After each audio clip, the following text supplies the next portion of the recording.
our weekly analysis of political activities, political developments in Kenya. For those who are watching us for the first time, I will encourage you to take your time and subscribe to our channel. That is The Pundit. Now, at The Pundit, we analyze politics in Kenya. And especially today, we want to talk about the ongoing deadlock at the Senate. First of all, allow me to say this, that the Senate is the body or the upper chamber of parliament that is allowed to come up with a revenue sharing formula after every 5 years. Now, the first revenue formula was developed for 2013 all through to 2015. The second formula that has been used currently was developed from 2015 now to 2020. And under Article 217, the law provides that the Senate shall come up with a sharing formula after every 5 years. So 2020, the Senate must come up with a new, revenue sharing formula among the 47 counties. Now, what does Article 217 say about this? Now, Article 217 says that once every 5 years, the Senate shall, by resolution, I think let's underline the word resolution, by resolution, determine the basis for allocating among the 47 counties the share of national revenue. And this is, must be done every year. The national government must allocate revenue to 47 county governments every financial year. Now, what does the Senate need to look into when determining this kind of sharing formula? Now, in determining the basis of revenue sharing, under this clause, the Senate shall take the criteria in Article 203, which I'll read for you later, into account. Now, number 2, it must take into consideration the request and consider recommendations from the Commission on Revenue Allocation. We are all aware that Commission on Revenue Allocation had submitted their report to the Senate. The Senate went ahead and amended that, and that is now where the deadlock we have. The Senate has refused to accept the amended resolutions that were forwarded originally by the Commission on Revenue Allocation. As you are aware, the former Prime Minister had recommended that we go back to the original Commission on Revenue Allocation formula, which was actually amended by the Senate. As to whether the Senate actually considered what Article 203 has provided for, we are here to confirm. Now, that Senate must consult county governors. This is provided for in the law. That Senate must consult the Cabinet Secretary responsible for finance and any other organization of county governments. And the Senate must invite the public, including professional bodies, to make submissions on this matter. On this one, I want to say this. This is a national process. Devolution is not a preserve of politicians. I think it is important that we expand this debate to include other, like the law provides, other professional bodies and members of the public, like I'm now, contributing to this. The Senate should not limit this discussion to just senators alone. Devolution was brought to bring equity among regions in Kenya. And again now, let me concentrate on now Article 203. What is it that should be considered when coming up with a revenue sharing formula. Number one, this formula must take care of national interest. And this is now where we are coming in to actually castigate the utterances of Senator Irungu Kang'ata. Senator Irungu Kang'ata has been threatening members of ODM, in particular members of ODM,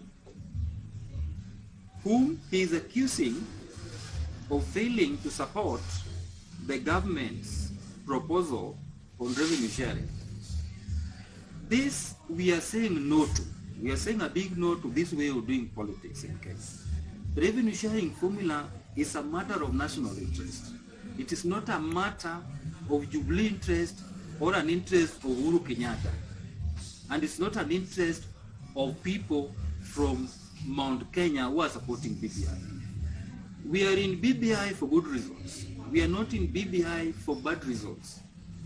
Therefore, the BBI that we know is a BBI that has the interest of this nation at heart. Therefore, it is very unfortunate, and I'm asking the senator to withdraw those kind of remarks. Those remarks are a drawback to our democracy and to the Building Bridges platform that this country is currently modeling itself on. Number two, the revenue sharing formula must actually make it a national goal to ensure that the public debt is catered for and the national obligations are catered for. The need for the national government objective and the county government objective criteria are met. Now let me say this, that the revenue sharing formula is a matter of national interest. It's not a matter of sectarian interest. The way Senator Irungu Kang'ata is trying to brainwash Kenyans about.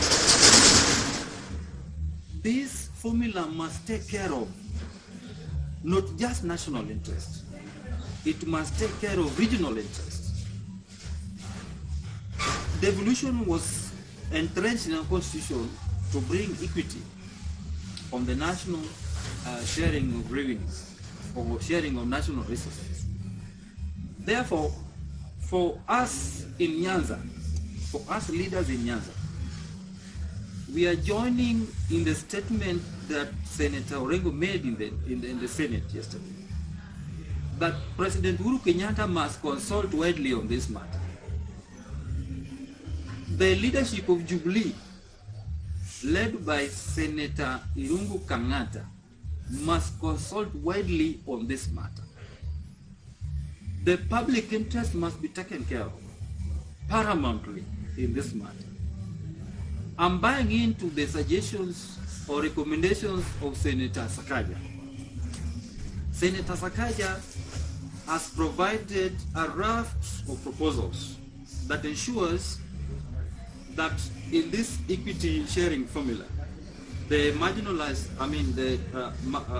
equalization fund actually is preserved for the marginalized areas, the arid and semi-arid areas, the marginalized communities. And then this other aspect should be shared now in the new, formula, the third basis formula that the government is proposing. I'm looking at it this way. The current sharing formula is heavily based on the landmarks, while the new sharing formula is heavily based on the population density. All these factors are very important in considering a revenue sharing formula. So for me, I would go for a formula that considers all these aspects. We consider the landmass and we consider the population density. But at no time we are going to continue to discriminate against the already marginalized communities and marginalized areas. At the same time, we are also supposed to consider that the areas that are densely populated need more resources to undertake service provision. within those respective counties.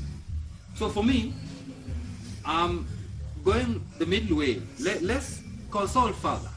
Let's continue to engage our national fabric to debate and to ventilate on this matter until we get an equitable sharing formula that will favor all these regions. But what we are saying today as leaders from Yan, we are not going to accept any form of intimidation from anybody in the name of BBI. We are in BBI for national interest. So for that, we actually propose that the leadership of the Senate should expand this discussion. This discussion should not be limited to Senate alone. This discussion should be expanded, and some of us should and must present their views on this matter, so that now we come up with a more acceptable formula. That is what I have today, ladies and gentlemen. I hope I'll get your comments on this. For me, I still need more consultation on this. I still need the people of Kenya to discuss this issue, so that now we come with a more acceptable formula.